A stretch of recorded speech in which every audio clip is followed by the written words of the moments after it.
আমার নবী ফাতেমার ঘরে গিয়া ঢুকলেন।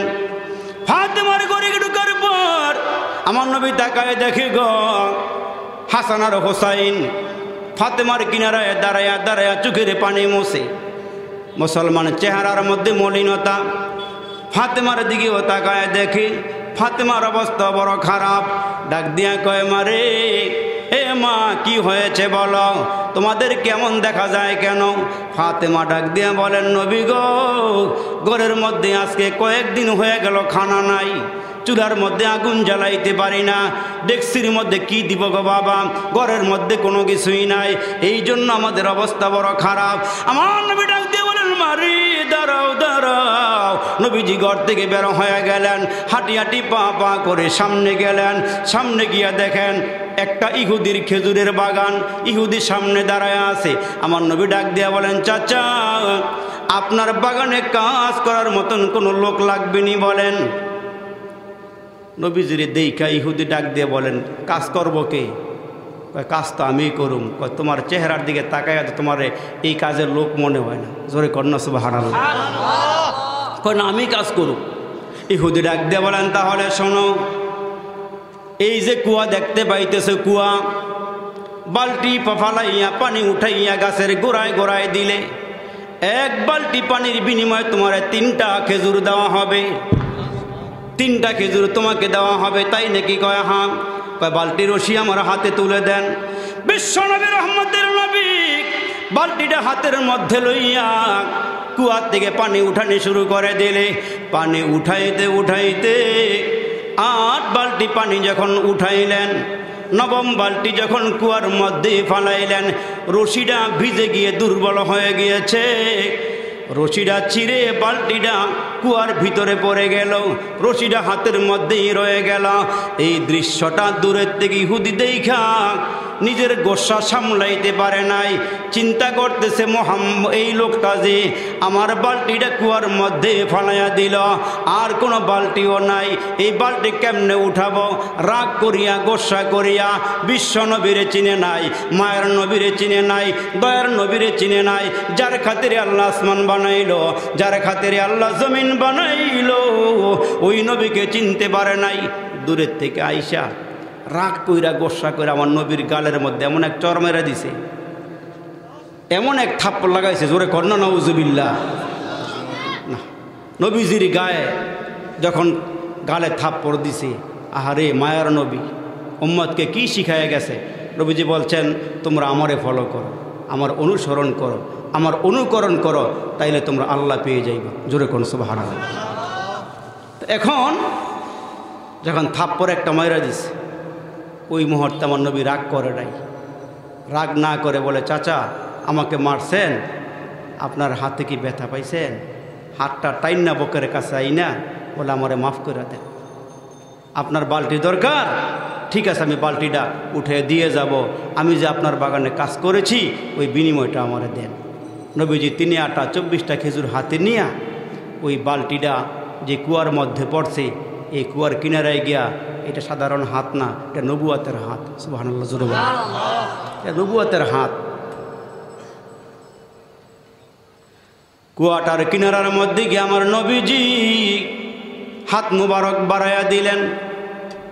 আমার আল্লাহকে ডেকে বলে, মালিক রে, এই হাত তো আমার হাত নয়, মালিক রে এটা তোমার হাত, তোমার কুদরতি হাত, আল্লাহ নবুয়াতওয়ালা হাত আমি বাড়াইয়া দিলাম। ইহুদি দূরের থেকে তাকায়া দেখে আমার নবী কুয়ার মধ্যে হাত ঢুকাইয়া দিছে, হাতের নিচের দিকে লম্বা হইতেছে, হাতের নিচের দিকে লম্বা হইতেছে, লম্বা হইতে হইতে বালতিটা যেখানে আমার নবীর হাত চলে গেছে সেখানে। নবীজি বালতিটা উঠাইয়া দিয়া রসুল চলে গেলেন ফাতেমার ঘরে। আর এদিক দিয়ে ইহুদি চিন্তা করতেছে, কিরে কারে থাপ্পড় দিলাম, এই লোক দিয়ে কুয়ার মধ্যে হাত ঢুকাইয়া দিয়া বালতি উঠাই দিয়ে গেল। এখন তার ভিতরে একটু অনুভূতি আসছে, আমি কারে মারলাম, হাত টান দিয়া বুকের কাছে নিয়ে আমারে মাফ করে দেন, আমারে ক্ষমা করে দেন, আবার বালতি উঠাই দিয়া গেল, এটা কেমন লোক রে। আল্লাহু আকবার। দেরি করে নাই, হাতটা টান দিয়ে আইনা ব্যাগের ভিতর থেকে চাকু নিয়া কবজি পর্যন্ত হাত কাইটা ফালাই দিয়া চিন্তায় পড়ে গেছে, এই লোকটারে আমার খুঁজা বাইর করতে হবে। এই কাটা হাত ব্যাগের ভিতরে লইয়া মোহাম্মদকে তালাশ করতেছে। খুঁজতে খুঁজতে ফাতেমার ঘরের সামনে গিয়ে দাঁড়াইছে। ফাতেমার ঘরে গিয়ে আওয়াজ দিয়ে বলে, এটা কার ঘর? কয় এটা যেই লোকরা মারছেন ওনার মেয়ের ঘর। কয় উনি আছে কোথায়? কয় ভিতরে আছে। দরওয়াজায় আওয়াজ দিছি, ফাতেমা দরওয়াজা খুলছে। খুইলা তাকায়া দেখে একটা লোক হাত কাটা অবস্থায় রক্তগুলো টপ টপ করে পড়তেছে, আর এই লোকটা মোহাম্মদকে চিৎকার মারতেছে। যখন নবীজির সামনে আসছে, আসার পরে বলে, তুমি এখানে কেন আসছো? কয় আমি বুঝতে পারি নাই, আপনার গায়ে একটা থাপ্পড় মারে দিছি, একটা চপেট আঘাত করছি গালে, আপনি আমারে মাফ করে দেন। কয় হাত কাটছো কেন? কয় যে হাত দিয়া তোমারে মারছি এই হাত আর রাখুম না। কয় হাত কোথায় আছে? কয় ব্যাগের ভিতরে আছে। কয় হাতটা আমার হাতে দাও। নবীজির মুজিজা অলৌকিকতা, হাতটা বাইর করে নিয়ে আল্লাহ পাকের রসুল ওই কর্তনকৃত জায়গার মধ্যে লাগাইয়া মুখের থেকে থুতুয়াই না ব্যান্ডেজ করে দিছে। ইহুদিকে আগের থেকে আমার বেশি আরও ভালো হয়ে গেছে। সুবহানাল্লাহ, জোরে বলে। ইহুদি বলতেছে আমারে কালমা পড়ে মুসলমান বানায় দেন। আল্লাহ বলতেছেন তোমরা অনুসরণ করলে ওই নবীরে করো, ফলো করলে ওই নবীরে করো। ওই যে বলছিলাম যে গাট্টিওয়ালা নবীরে তালাশ করতেছে, নবীরে খুঁজতেছে, খুঁজা পাইয়া গেছে। কই নবীজিরে খুঁজা পাইয়া নিজের ঘরে নিয়ে গেছে। ঘরের মধ্যে নিয়া তাওরাত খোলে আর মুহাম্মদের চেহারার দিকে তাকায়। তাওরাত খোলে আর মুহাম্মদের চেহারার দিকে তাকায়া তাকায়া নবুয়তের সবগুলো আলামত রসুলের মধ্যে পাওয়া যাইতেছে। তো ইহুদি বলতেছে আপনি একটু বসেন, আমি ভিতর থেকে আসতেছি। ভিতরে যত পুরুষ ছিল সব ডাইকাই না মুহাম্মদের সামনে দাঁড়া করায় বলে, নবীজি এবার সবারে কালিমা পড়ে মুসলমান বানায় দেন। এই হচ্ছে আমার নবী। এই জন্য আল্লাহ বলেন তোমরা যদি আমারে পেতে চাও, আমার মোহাব্বত পাইতে চাও, আমার ভালোবাসা পাইতে চাও, তাহলে মোহাম্মদকে অনুসরণ করো, মোহাম্মদকে অনুকরণ করো, মোহাম্মদকে ফলো করো, রন্ধ্রে রন্ধ্রে মোহাম্মদকে ফলো করো, তোমরা কামিয়াব হয়ে যাইবা। মোহাম্মদকে যেদিক দিয়ে ঘুরাইবেন, যেদিক দিয়ে তাকাইবেন, মোহাম্মদ এমন একটা নবী ছিল, এমন একজন নবী, আল্লাহু আকবার, চাঁদের গায়ে দাগ থাকলো মোহাম্মদের গায়ে কোনো দাগ ছিল না। এমন একজন নবীকে আল্লাহ ডাক দেয়, নবী আপনাকে দুনিয়ার সমস্ত মাখলুকাতের জন্য রহমত বানাইয়া দুনিয়াতে পাঠাইছি, আর আপনাকে এমন একটা চরিত্র দিছি যে চরিত্রকে ফলো করলে আপনার উম্মত কামিয়াব হয়ে যাবে, এদের জীবন সফল হয়ে যাবে, এরা বরবাদ হবে না যদি আপনারে ফলো করে, আপনাকে অনুসরণ করে। রসুল আকরাম সাল্লাল্লাহু আলাইহি ওয়াসাল্লামকে অনুসরণ করলে লাভ হবে কি? কয় আমারই ভালোবাসা হবে, আর আমারে যারা ভালোবাসবে আমি এদের জিন্দেগির সমস্ত গুনাহখাতা মাফ করে দিব। নবীজি বলতেছেন আমি এদের জীবনের সব গুনাহখাতা মাফ করে দিব। এই জন্য আল্লাহর নবীকে আল্লাহ ডাক দেয়, নবী গো আমি গোটা জাহানের জন্য আপনাকে নবী বানাইয়া পাঠাইছি, আপনি হচ্ছেন সর্বশেষ নবী, আপনার পরে আর কোনো নবী নাই। এই জন্য আল্লাহ বলেন নবী আপনাকে দুইটা জিনিস আমি দান করেছি। এক নম্বরে 30 পারা কোরআন দিয়েছি, এই কোরআনের মধ্যে কোনো ভুলভ্রান্তি নাই, এই কোরআনকে যারা ফলো করবে এরা কামিয়াব হয়ে যাবে। এই কোরআনটা এমন একটা কোরআন, এই কোরআনটা ধরলেও সওয়াব, কোরআনটা পড়লেও সওয়াব, সিনার মধ্যে লাগাইলেও সওয়াব, চোখের মধ্যে লাগাইলেও সওয়াব, এটার মধ্যে টাচ লাগলেও সওয়াব। এই দেখেন একটা রেহাল প্লাস্টিকের, এই রেহালটা এটা কোরআনের লগে টাচ লাগার কারণে কেমন দামি হয়েছে। এটার মধ্যে পা লাগলে মানুষ চুমা খায়, চুমা খায়, অথচ এই চেয়ারটা কত দামি। এই চেয়ারের মধ্যে দাঁড়াইয়া ছোটো ছোটো বাচ্চারা কত পেশাব করছে, কত উঠা বসা করছে, লাথি মারছে, পা দিছে, কিন্তু কেউ চুমাও দেয় নাই, আদর সোহাগ করে নাই। অথচ এই প্লাস্টিকের কোনো দাম নাই, কোরআনের সঙ্গে লাগার কারণে এই প্লাস্টিকের দাম বেড়ে গেছে। পায়ের মধ্যে লাগলেই মানুষ চুমা খায়, পায়ের মধ্যে লাগলেই মানুষ এটারে মহব্বত করে। এই জন্য কোরআনের সঙ্গে যারা টাচ লাগে এরা দামি হয়ে যায়। হজরত ওমর বলে আমার জীবনটা সফল হয়েছে, আমার জীবনটা কামিয়াব হয়েছে। আমি ছিলাম বকরির রাখাল, আমি রাখালগিরি করতাম। আমার আব্বা আমারে বকরি দিয়া মাঠে পাঠাইলে সন্ধ্যাবেলা আমার আব্বা গুনে দেখত বকরি ঠিক নাই, বকরির পালের থেকে বকরি হারায় গেছে, ওটের পালের থেকে ওট হারায় গেছে। কিন্তু আমার আল্লাহ এই কোরআনের কারণে আমাকে জিরোর থেকে হিরো বানাইয়া দিছে, আমাকে অর্ধ জাহানের শাসক বানাইয়া দিয়েছে। কারণ হইল আমি মোহাম্মদের কল্লা আনতে গেছিলাম, মোহাম্মদের কল্লা আনতে গিয়ে আমার রাস্তার মধ্যে খবর পাইছি যে আমার বোন কালিমা পড়ে মুসলমান হইয়া উনি নাকি এখন ঘরের মধ্যে কোরআন মস্ক করতেছে, কোরআন শিখতেছে। হজরতে ওমর এই কোরআনের ছোঁয়া পাইয়া এমন দামি হয়েছে, এমন দামি হয়েছে, ওনাকে আল্লাহ অর্ধজাহানের শাসক বানাইয়া দিছে। আর আমার নবী ডাক দিয়া বলে আমার পরে আল্লাহ কাউকে নবী বানাইলে ওমরকে বানাইতো। সুবহানাল্লাহ। বকরির রাখাল থেকে আল্লাহ তারে কই নিয়ে পৌঁছাইয়া দিছে। আর আমরা আজকে এই কোরআন পড়তেও পারি না, এটার অর্থ বুঝি না, ইমাম সাহেব লম্বা কেরাত দিলে খেকারানি দিয়া এই হুজুর বালানা খালি লম্বা কেরাত পরে এই হুজুরের জ্বালায় চা খাইতারি না, এই হুজুরের জ্বালায় বাজারে যাইতারি না, এই হুজুরের জ্বালায় কাজকাম করতারি না, এমন একটা হুজুর রাখছে খালি কোরআন শরীফ বড় করে পড়ে, বেশি করে পড়ে। অথচ আল্লাহর রসুল বলেন নামাজের মধ্যে কোরআন তেলাওয়াত যত বেশি করা হয় তত বেশি সব আমলনামায় জমা করা হয়। জোরে কর সুবহানাল্লাহ। এই কোরআনকে যারা ফলো করেছে এরা দামি হয়ে গেছে। আর আমরা নামাজে কারাইলে আমগো সবাই নাই, খালি খেকরানি হুজুরের হুইসাল দেয়, সংকেত দেয়, হুজুর কমায় এলান, এমন দড়িছিরা হুজুর, এমন তারছিরা হুজুর করতেই ডাইল। অথচ নবীজির মেয়ে ফাতেমা রাত্রে নামাজে দাঁড়াইয়া কোরআন যখন তেলাওয়াত শুরু করছে, পড়তে পড়তে সূরা বাকারা শেষ করছে। সূরা বাকারা শেষ করার পরে সূরা আলে ইমরান ধরছে, আল ইমরান শুরু করার পরে দিয়ে সূরা নিসা শুরু করছে। পড়তে যখন তাহাজ্জুদের সময় প্রায় শেষের দিকে, তখন দুইটা হাত বাড়ায় আল্লাহর কাছে অভিযোগ দিয়ে, আল্লাহ রাত এত ছোট বানাইছো কেন, যার কারণে তোমার কোরআন পইরা মজা পাই না। আর একটু জোরে কর না সুবহানাল্লাহ। তুমি রাত এত ছোট বানাইছো, কোরআন শরীফ পইরা মজা পাই না। যদি এত লম্বা রাত করতা, যেই রাত্রেতে আমি পুরা কোরআনটা খতম করতে পারতাম। এরা আমল করার জন্য আফসোস করছে, আমল করার জন্য। আর আমরা এমন হইছি, আল্লাহু আকবার, আমরা দিনী কাজে, ভালো কাজে, নেক কাজে অগ্রসর হতে চাই না, অংশগ্রহণ করতে চাই না। আর না হয় এত বড় একটা সুন্দর আয়োজন, 2 দিন মাহফিল, কে বয়ান করলো না করলো, উনি সেলিব্রিটি কিনা, মুসলমান ভাইরা ভাইরাল কিনা, ওইটা ফলো করার দরকার ছিল না। কে আসলো ওটা দেখার দরকার না, কি বললো আমার ওইটা শোনার দরকার ছিল। এই জন্য হাসরের দিন 2টা কাতার হবে, একটা কাতার হবে জান্নাতি আর একটা কাতার হবে জাহান্নামী। আপনারা জান্নাতি মানুষগুলি একটা কাতার বসছেন, সেইটা মনে আগামীকালকে বলবো সবার লইয়া। 2টা পাঠ করছেন আপনারা এখানে। তা আপনারা যারা আসছেন, আপনারা যেহেতু বসছেন, আমি অনেক খুশি হয়েছি, অনেক খুশি হয়েছে। আপনারা এখানে বসছেন, আমার সম্মান দিচ্ছেন, যথেষ্ট মূল্যায়ন করছেন। আমি ছোট মানুষ, আমি আপনাদের মেহমান, আপনারা মেজবান। অনেক জ্ঞানী গুণী শিক্ষিত মানুষ এখানে আছেন, আপনাদেরকে বুঝ দেওয়ার মতন, জ্ঞান দেওয়ার মতন সেই ক্ষমতা আমার নাই। একটু মুজাকারা করলাম আপনাদেরকে সাথে নিয়ে, যে আমার নবীকে যারা ফলো করবে, কুল ইন কুনতুম তুহিব্বুনাল্লাহ, আল্লাহ বলেন হে রাসূল, যারা আমাকে ভালোবাসতে চায়, যারা আমাকে ভালোবাসে, এরা যেন আপনাকে ফলো করে, এরা যেন আপনাকে অনুসরণ করে, এরা যেন আপনাকে অনুকরণ করে। তার কারণ এরা আমারে পাইব না, আমার বিবি নাই, বাচ্চা নাই, ছেলে নাই, মেয়ে নাই, খাওয়া নাই, দাওয়া নাই, তাহলে এরা আমারে কেমনে ফলো করব, এরা আমারে কেমনে অনুসরণ করব। অথচ আমার নবী বিয়েও করেছেন, বাচ্চাও আছে, সংসার চালাইছেন, দেশও চালাইছেন, ইমামতিও করছেন, মেরাজও গেছেন, মদিনাতেও গেছেন, মক্কাতেও গেছেন। আমার নবী এভরিথিং কাজ করেছে। এই জন্য আল্লাহ ডাক দিয়ে আমার নবীকে যারা ফলো করবে এরা আমারে ভালোবাসবে। জোরে করে সুবহানাল্লাহ। নবীকে ফলো করাই মানে আমাকে ভালোবাসা। এই জন্য নবীকে ফলো করতে হবে। সাহাবীরা নবীরে কেমন ফলো করে? আমার নবী রাতের বেলা তাহাজ্জুদে দাঁড়ায়, আবু বকর সিদ্দিক দেখে আমার নবী কেমনে তাহাজ্জুদ পড়ে, হযরত ওমর দেখে আমার নবী কেমনে তাহাজ্জুদ পড়ে, ওসমান গনি দেখে নবীজি কেমনে তাহাজ্জুদ নামাজ পড়ে। এগুলো দেখা এরা এগুলো সব শিখে নিয়েছে, এরা সব শিক্ষা ফলাইছে, এরা শিক্ষা নামাজও দাঁড়াইছে।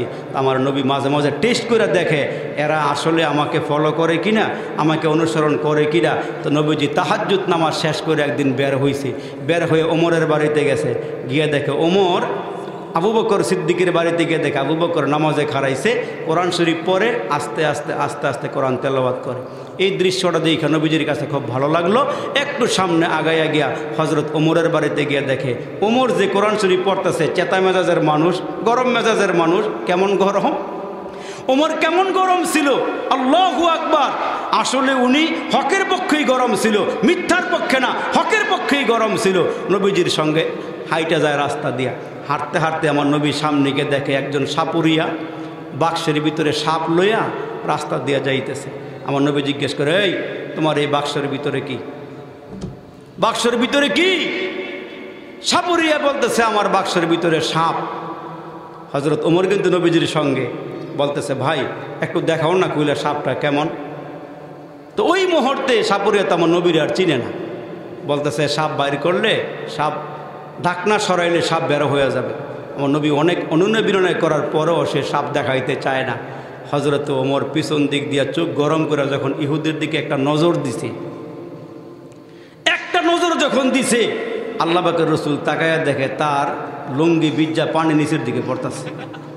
জোরে কন্যা আল্লাহু আকবার। নবীজি কয়, কি রে কারবারটা হইল কি, লুঙ্গি ভিজলো কেন? আমার নবী পিছনে ছায়া দেহে ওমর এর দিকে একটা চাউনি দিছে। নবীজি বারবার বলতেছে তুই ডাক্তারটা খুইলে আমার সাপটা দেখা। নবীর দেখাই না কেন, মেজাজ গরম হয়ে গেছে, পিছন দিক থেকে চাউনি দিছে আর ইহুদি বড় বড় পেশাব করে দিছে। আমার নবী ডাক দিয়ে বলে দেখাও না একটু। কয় দেখা আমার শর্ত আছে, ওমরের একটু চোখটা অন্যদিকে ঘুরাইতে পারে। সুবহানাল্লাহ সুবহানাল্লাহ, চোখটা একটু ঘুরাইবার কর। তো নবীজি পিছন দিক দিয়ে ফিরে কয় ওমর তুমি একটু ঘুরো। হযরত ওমর ঘুরছে, দাঁড়ায় রয়েছে ওমর, এবার খোলো। ওমর খাড়ায় থাকলে আমার ভয় লাগে, একটু বসতে কর। আল্লাহু আকবার। কিতাবের মধ্যে আসছে হযরত ওমরকে রাসূল বসাইয়া যখন ঢাকনা সরাইছে, সাপ মাথা বাইর করে দিয়া মানুষের মতো কথা কয়, এই সাপুরিয়া তুমি কি ওনাকে চিনো না? কয় না চিনি না। কয় উনি হচ্ছে হুয়া মুহাম্মাদুর রাসূলুল্লাহ সাল্লাল্লাহু আলাইহি ওয়াসাল্লাম, উনি আল্লাহর রসুল, উনি আল্লাহর পয়গম্বর। সাপুরিয়া কয় দুধ কলা খাওয়ায় আমি সাপের, আমারে চিনে না, মোহাম্মদরে চিনে, সে আল্লাহর রসুল। কয় হ্যাঁ। সাপুরিয়া সামনে দাঁড়ায় কয় আর দেরি করেন না, সাপ যেহেতু আপনারা চিন্তা ফেলাইছে আমারও চিনা দরকার, আমার কালমা পরে মুসলমান বানায়। আল্লাহু আকবার। সেই ওমর কোরআন তেলাওয়াত করতেছে জোরে জোরে। এই দৃশ্যগুলো দেখে আমার নবীর খুব ভালো লাগলো। আমি আর বেশি লম্বা করুম না, 2-1 মিনিটের ভিতরে দোয়া করে দেবো। তো এখন আল্লাহর নবী, রহমতের নবী, সরকার দু আলম নবী, মায়ার নবী মসজিদে গেলেন, ফজরের নামাজ পড়াইলেন, সালাম ফিরাইয়া আবু বকরকে কাছাকাছি ডাকলেন, ওমরকেও ডাকলেন। ডাকার পরে আল্লাহ নবী ডাক দিয়া বলেন, আবু বকর তাহাজ্জুদ নামাজের মধ্যে এত আস্তে আস্তে কোরআন শরীফ পড়লা কেন? আবু বকর ডাক দিয়া কয়, আল্লাহর নবী গো, ওগো আল্লাহর নবী, ওগো আল্লাহর পয়গম্বর, নামাজের মধ্যে আমি আস্তে আস্তে কোরআন তেলাওয়াত এই জন্য করেছি, আমার মালিক এমন একজন মালিক, উনি আস্তে কোরআন তেলাওয়াত করলেও শোনে। আল্লাহ তো আসতে বললো শোনে, এই জন্য আমি আস্তে করে তেলাওয়াত করছি। আমার নবী কয় বেশি আস্তেও না বেশি জোরেও না, মধ্যম আওয়াজে নামাজের মধ্যে কোরআন তেলাওয়াত করবো। ওমরকে ডাক দিয়ে বলে, ওমর তুমি নামাজের মধ্যে বেশি জোরে জোরে কোরআন পড়ো না কেন? হযরত ওমর ডাক দিয়ে আল্লাহর নবী গো, 2 কারণে আমি নামাজের মধ্যে জোরে জোরে কোরআন তেলাওয়াত করেছি।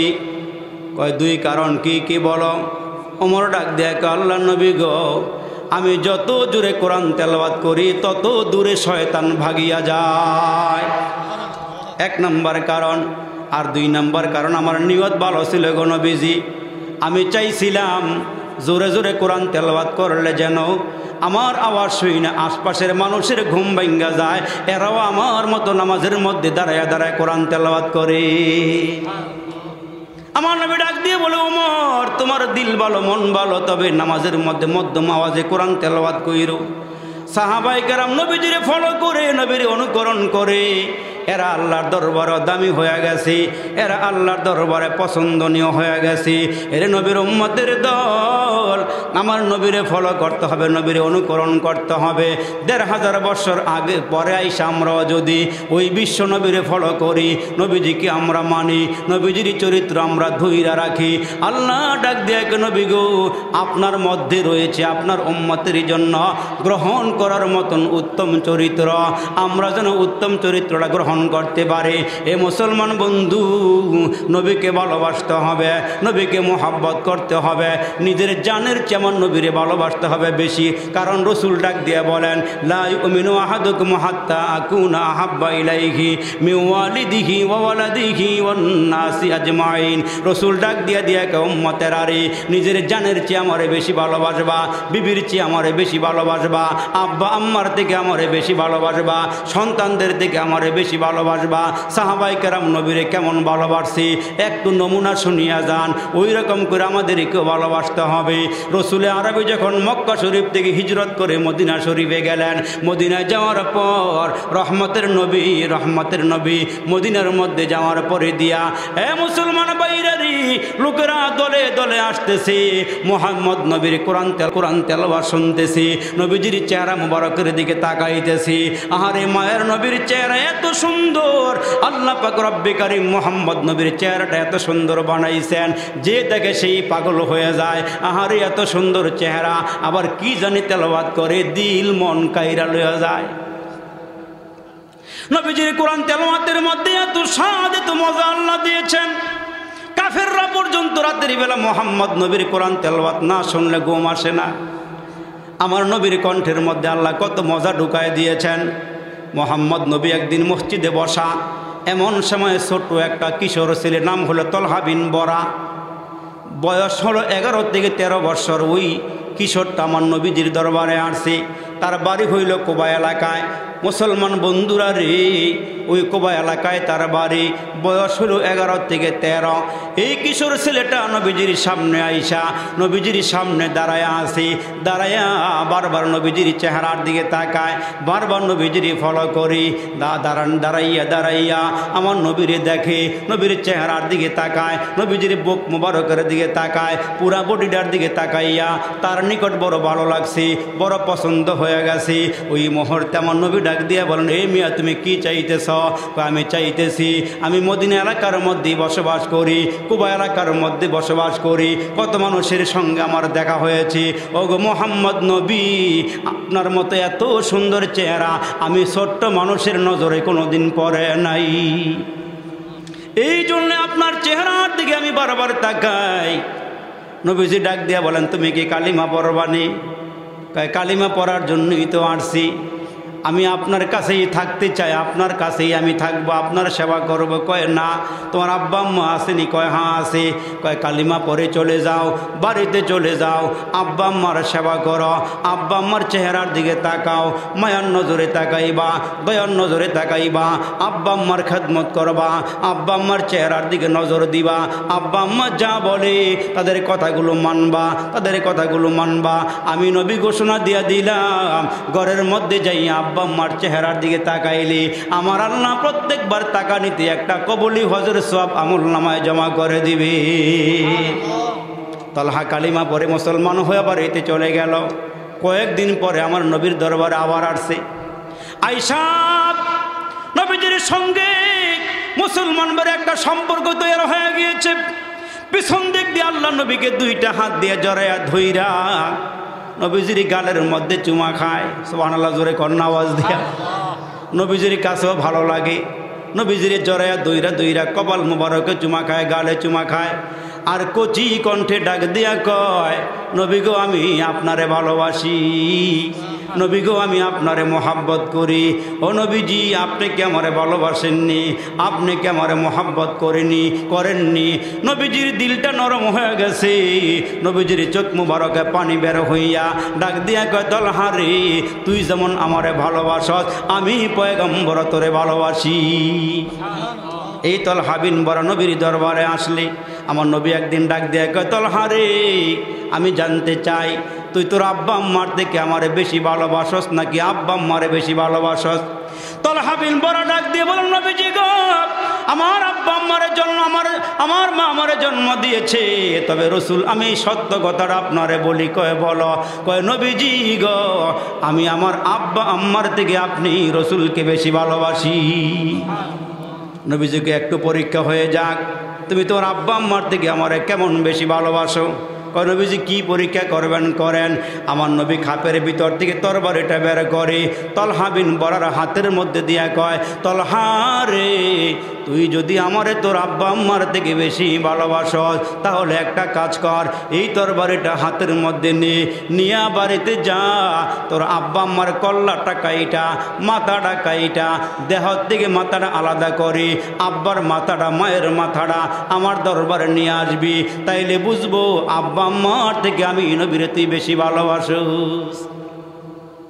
ওই মুহূর্তে তলহা বিন বরা নবীজির তরবারি হাতে নিয়ে একটা দৌড় মারছে।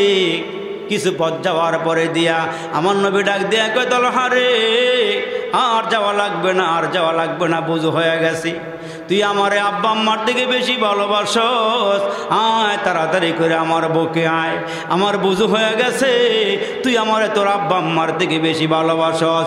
ওই তলহা বাড়িতে চলে গেল। অনেক দিন হয়ে গেল, কিশোর সাহাবাটা নবীজির সঙ্গে দেখা করে না, নবীজির দরবারেও আসে না।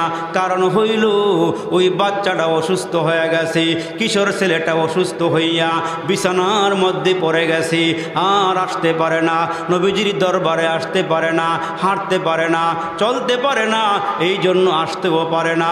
আমার নবী একদিন ডাক দিয়ে বলে, সাহাবীরা রে, ওই যে কোবা এলাকার যুবকটা, কিশোরটা আমার সঙ্গে দেখা করে, আমারে ভালোবাসে, আমিও তারে ভালোবাসি, সে কেন আসে না? খবর নেও না। সাহাবায়ে কেরাম খবর নিয়া জানতে পারলো ওই কিশোর ছেলেটা অসুস্থ হয়ে বিছানায় পড়ে গেল।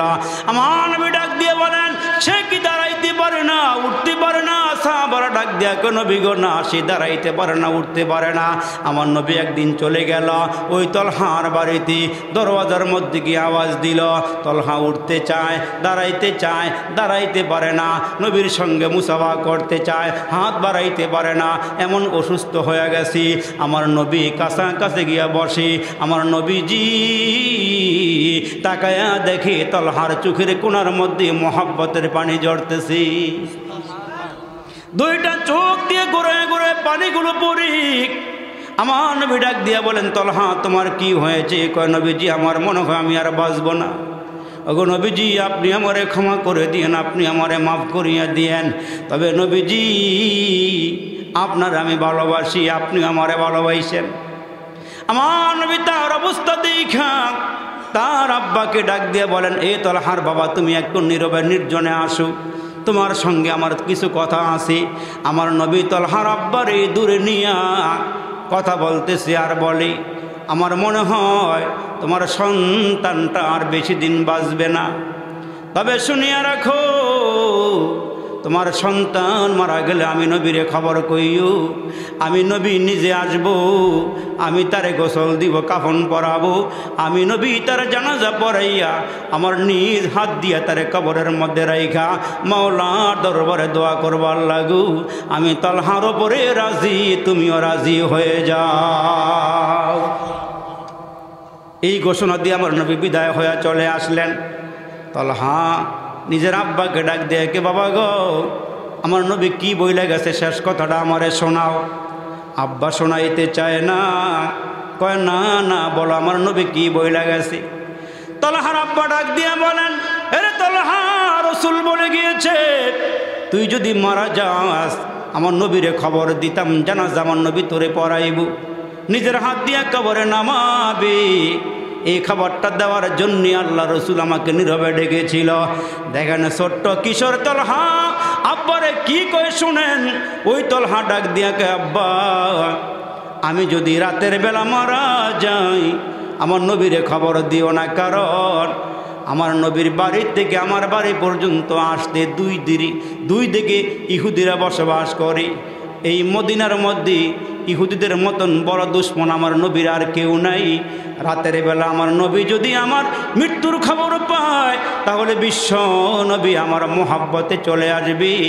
আর ওই মুহূর্তে কাফেররা যদি, ইহুদিরা যদি আমার নবীকে নির্জনে পায় আর যদি দুনিয়া থেকে বিদায় করে দেয়, আমার নবী আমার জন্য মারা যাবে, আমার নবী দুনিয়াতে বিদায় হয়ে যাবে। হাসরের কঠিন ময়দানে আল্লাহর সামনে দাঁড়ায় আমি কি জবাব দিব? অতএব আমি রাতের বেলা মারা গেলে আমার নবীরে খবর দিও না, দিনের বেলা মারা গেলে আমার নবীরে খবর দিও। এ মুসলমান আশিক রাসূল কারে কয়, ওই তলহা রাতের বেলা মারা যায়, ওই কিশোর তলহা রাতের বেলা মারা গেলে পরে ছেলের ওসিয়ত অনুযায়ী নবীজিকে আর খবর দেয় নাই। আব্বা কিছু মানুষ লইয়া জানাজা পড়াইয়া তারে দাফন করে দিলেন। কয়েকদিন পরে আমার নবী ডাক দিয়া কয়, সাহাবীরা রে, তলহার খবর কি একটু বলো। সাহাবীরা ডাক দেয়া, কে নবী গো, রাতের বেলা তলহা মারা গেছে, এই জন্য আপনারে খবর দেওয়া হয় নাই। মুহূর্তের মধ্যে আমার নবী 3 বার ঘোষণা দিয়া কয়, আও যাবা তলহা, আও যাবা তলহা। তলহার জন্য আল্লাহর জান্নাত ওয়াজিব হয়ে গেছে, তলহার জন্য আল্লাহর জান্নাত ওয়াজিব হয়ে গেছে, তলহার জন্য আল্লাহর জান্নাত ওয়াজিব হয়ে গেছে।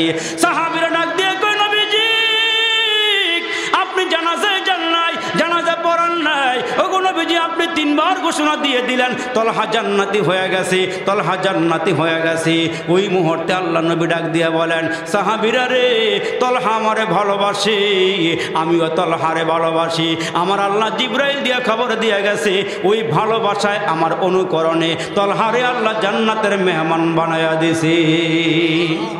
এজন্য ফাত্তাবিউনি, যারা আমার নবীকে অনুসরণ করবে, আমার নবীকে মানবে, নবীর সুন্নতকে মানবে, নবীর সুন্নতকে জিন্দা করবে, নিজের দেহের মধ্যে নবীর সুন্নতকে জিন্দা করবে, নিজের ঘরের মধ্যে সুন্নত জিন্দা করবে।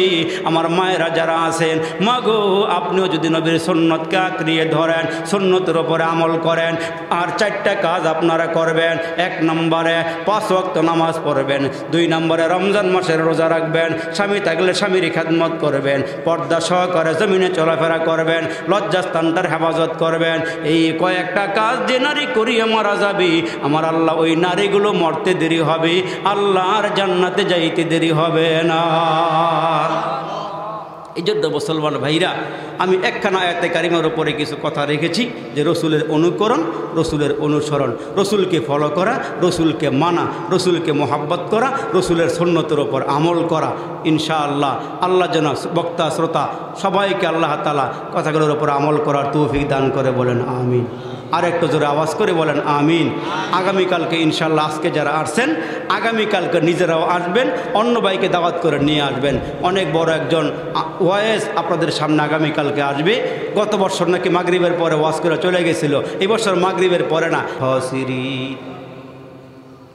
ربنا فاغفر لنا ذنوبنا وكفر عنا سيئاتنا وتوفنا مع الأبرار يا أول الأولين يا آخر الآخرين يا ذا القوة المتين يا أرحم الراحمين يا أرحم الراحمين يا أرحم الراحمين اللهم إنا نجعلك في نحورهم ونعوذ بك من شرورهم فليناديو রে মালিক ফেলিয়ানাদিও গুনাহ যত করেছি আমরা ক্ষমা তুমি করিও মাফ করে দাও রে মালিক মাফ করে দাও গুনাহ যত করেছি আমরা ক্ষমা তুমি দাও বেগুনা পাঠাইছো রে মালিক গুনাহ নিয়া যাব কবরে হাসরে তোমায় কেমনে মুখ দেখাবো বান্দা সে বন্দেগি নাই শেষ করেছি জিন্দগি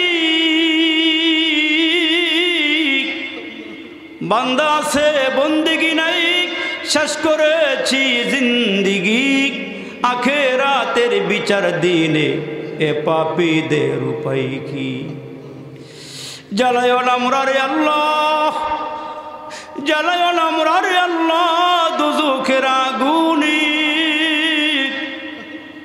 এমন কঠিন আগুন সহিব কেমনি ভাই বন্ধু সবাই মিলি কবরের সময় বুকের উপরে দিবে মাটি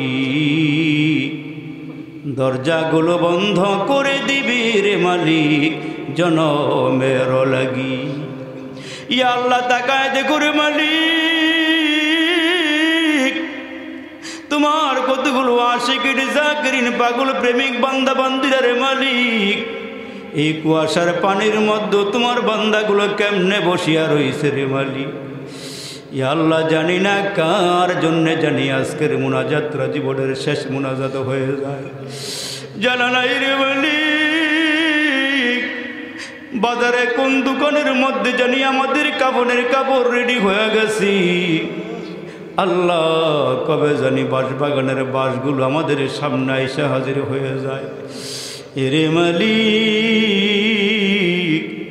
যেদিন আমরা মারা যাব আমরা ঘরের মধ্যে শোয়াইয়া কেউ যাবে কবর খনন করার জন্য কেউ যাবে কাফনের কাপড় আনার জন্য রে মালিক কেউ গরম পানি করবে রে আল্লাহ আমার বাবাজিরা আমার ভাইরা এ মুরব্বীরা আমার কলিজার টুকরা যুবকেরা রে যারা মাহফিলটার মধ্যে বসিয়া রইল এ বাবা জানি না কার জন্যে জানি আজকের মুনাজাতরা জীবনের শেষ মুনাজাত হয়ে যায় এই মাহফিল থেকে উঠিয়া ঘরে যাইতে পারবো জানা নাই আহারে না জানি এখনই আমরার সামনে মালাকুল মউত দাঁড়িয়ে যায় এরে মাবুদ বাবাজিরা কেমনে বসিয়া রইল রে আল্লাহ যুবকেরা মাহফিলটা সারিয়া যায় নাই। আল্লাহ মায়ার নজরে তাকাও, দয়ার নজরে তাকাও। ইয়া আল্লাহ যত গুনাহ করছি অপরাধীর বেশে হাতগুলো বাড়াইয়া ধরছি। আল্লাহ গো জীবনের সব গুনাহগুলো মাফ করিয়া দাও। এরে মালিক, আমার মুরব্বী বাবারা, আমার কলিজার টুকরা যুবকেরা যারা হাত বাড়াইছে, জানি না কার জানি মা নাই, কার জানি বাবা নাই। এরে আমার মুসলমান বাবাজি, কে জানে নিজের হাত দিয়ে নিজের বাবারে কসলে কসলে গোসল দিছ, কে জানি কাফনের কাপড় পরাইছো, নিজের হাত দিয়ে আব্বারে খাটিয়ার মধ্যে শোয়াইছো। ওই কথাগুলো কি একটু মনে পড়ে না রে বাবা? আরে তাকায় দেখো, এই মাহফিলটার মধ্যে নিজের বাবার চেহারার মতো কোনো মানুষ নাই, প্যান্ডেলের বাহিরেও নাই, ভিতরেও নাই, নিজের বাবার মতো কোনো মানুষ দেখলাম না।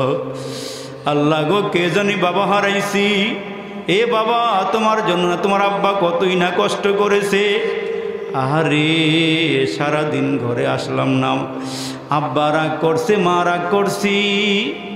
আরে রাতের বেলা আব্বা খাইয়া ঘুমায়া গেল, আর আমরা পিছনের দরওয়াজায় আইসা বিড়ালের নখের মতো আসর দিছিলাম। আব্বায় ডাক দিয়ে কয়, বিড়ালটায় মনে হয় পিছন দিকে নখ দিয়ে আসরায়। মা ডাক দিয়ে কয়, আপনি ঘুমান।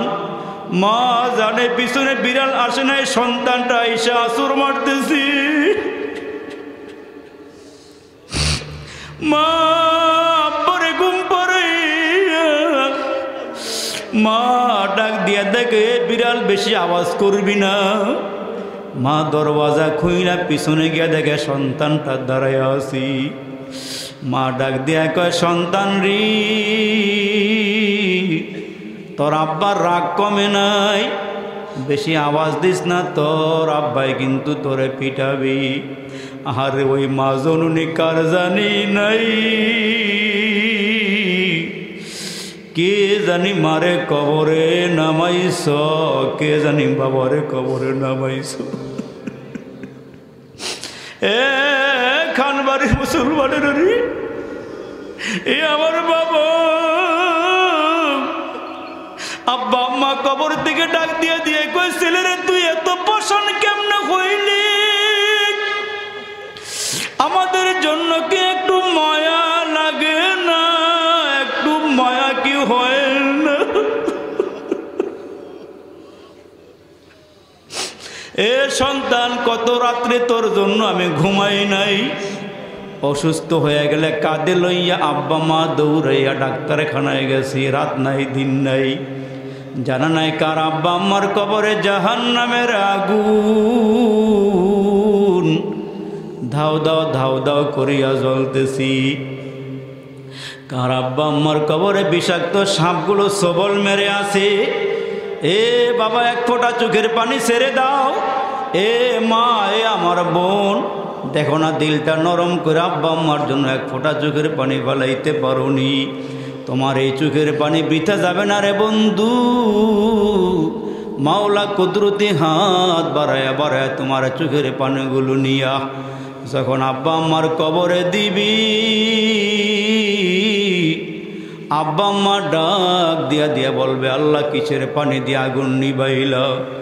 জমজমের পানি নাকি আবে হায়াতের পানি, নাকি হাউজে কাউসারের পানি দিয়া কবরের আগুন নিবাইয়া দিল? আমার মালিক বলবে, না না না, এগুলো হাউজে কাউসারের পানি না, আবে হায়াতের পানি না, এগুলো তোমার সন্তানের চোখের পানি। আমি মাওলা কুদরতি হাত বাড়াইয়া নিয়ে কবরে ডালছি, আল্লাহ পাক কবরের আগুন নিভাইয়া দিবে রে বন্ধু। এ আমার মুসলমান ভাই, মাওলার দরবারে একটু হাত বাড়াইয়া বাড়াইয়া চোখের পানিগুলো সাইরা দাও। আল্লাহ আব্বার বংশের মানুষগুলোকে মাফ করে দাও, মায়ের বংশের মানুষগুলোকে আল্লাহ তুমি মাফ করিয়া দাও। আমার বাবাজিরা যারা বসা, যুবকরা যারা বসা, আল্লাহ সবাইরে মাফ করিয়া দাও। ইয়া আল্লাহ এই মাহফিলটা তুমি কবুল করিও নাও। এই মাহফিলের জন্য যারা টাকা দিয়া পয়সা দিয়া জানে মালে সহযোগিতার হাত বাড়াইছি, আল্লাহ সকলের দানগুলো তুমি কবুল করিও নাও। আমার বাবাজিরা যারা বসে রইছে আল্লাহ বাবাদেরকে আবু বকর সিদ্দিকের মতো বানায়া দাও, যুবকদেরকে হজরতে খালেদ বিন ওলিদের মতো বানায়া দাও। আল্লাহ যারা যারা দোয়া চাইছে সকলের হকে দোয়া কবুল করিয়া নাও। ইয়া আল্লাহ যেই জায়গাতে মাহফিলের আয়োজন এই জায়গাওয়ালা ভাই অসুস্থ দোয়া চাইছে আল্লাহ সুস্থ করিয়া দাও। আল্লাহ সভাপতির আব্বা মৃত দোয়া চাইছে মাফ করিয়া দাও। ইয়া আল্লাহ মনির ভাইয়ের পরিবার থেকে যারা কবরে, আওলা শেখের বাড়ির থেকে আল্লাহ পরিবার থেকে যারা কবরে, এইখানে যারা হাজিরা দিছে আল্লাহ এদের বংশধর থেকে যারা কবরে, ইয়া আল্লাহ আয়োজক যুবকদের বংশধর থেকে যারা কবরে, এলাকাবাসীর ময় মুরব্বীর থেকে শুরু করে যারা কবরে, আল্লাহ সবাইকে মাফ করিয়া দাও। আল্লাহ তুমি কবরগুলো জান্নাতের বাগান বাড়াইয়া দাও। পিছনের মাহফিলগুলো কবুল করে নাও। আগামীকালকে মাহফিল হবে আল্লাহ বক্তা শ্রোতা সবাইকে তুমি কবুল করিয়া নিও। ইয়া আল্লাহ আমাদের এই বসাগুলো জান্নাতে যাওয়ার উসিলা বানায়া দিও।